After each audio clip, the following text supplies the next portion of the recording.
Kasih karunia dan damai sejahtera dari Allah Bapa kita dan dari anaknya Tuhan Yesus Kristus menyertai kamu sekalian. Amin. Shalom, saudara-saudari sahabatku di dalam nama Tuhan Yesus. Firman Tuhan yang menyapa kita hari ini, hari Selasa tanggal 25 Maret 2025, tertulis di dalam Kisah Para Rasul pasal 16 ayat 25. Mari sahabatku kita simak dan renungkan firman Tuhan yang menjadi kekuatan dan inspirasi untuk menjalani hari ini. Demikian. Tetapi kira-kira tengah malam, Paulus dan Silas berdoa dan menyanyikan puji-pujian kepada Allah, dan orang-orang hukuman lain mendengarkan mereka. Alai mareak tongaborng ini martangiang masih Paulus dohot si Silas mamuji debata di patangi-tangi akana terhurungi. Demikian firman Tuhan. Sahabat renungan harian, saudara-saudariku yang terkasih di dalam nama Tuhan Yesus, ketika diperlakukan tidak adil, didera atau disiksa dan dilemparkan ke dalam penjara, Paulus dan Silas tidak kehilangan semangat dan pengharapan iman. Dalam penderitaan yang luar biasa itu, mereka justru memilih untuk berdoa dan memuji Tuhan di tengah-tengah kesulitan mereka. Berdoa dan memuji Tuhan dalam situasi yang sulit itu tentunya bukan lagi hanya sebagai tanda iman yang mendalam, tetapi juga menjadi kesaksian yang kuat bagi orang-orang di sekitar mereka, termasuk yang disebutkan dalam nas kita, para tahanan lainnya yang ada di penjara.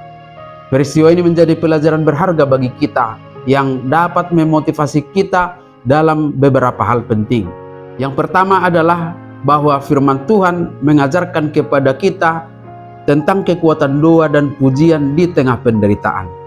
Kita dimotivasi untuk terus dan harus berdoa memuji Tuhan, bahkan dalam situasi terburuk sekalipun.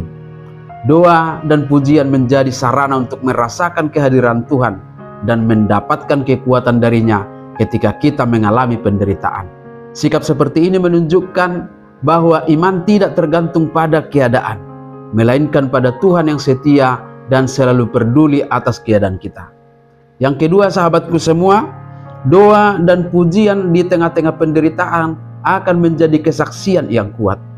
Apa yang dilakukan Paulus dan Silas di penjara menarik perhatian para tahanan lainnya. Ini juga menjadi kesaksian bahwa orang lain memperhatikan bagaimana kita merespon kesulitan dan penderitaan. Respon yang penuh iman dan pengharapan dapat menjadi kesaksian kepada orang lain tentang kasih dan kuasa Tuhan, sehingga orang-orang di sekitar kita termotivasi juga untuk membuka diri, menyerahkan pergumulan hidupnya kepada Tuhan lewat doa dan pujian.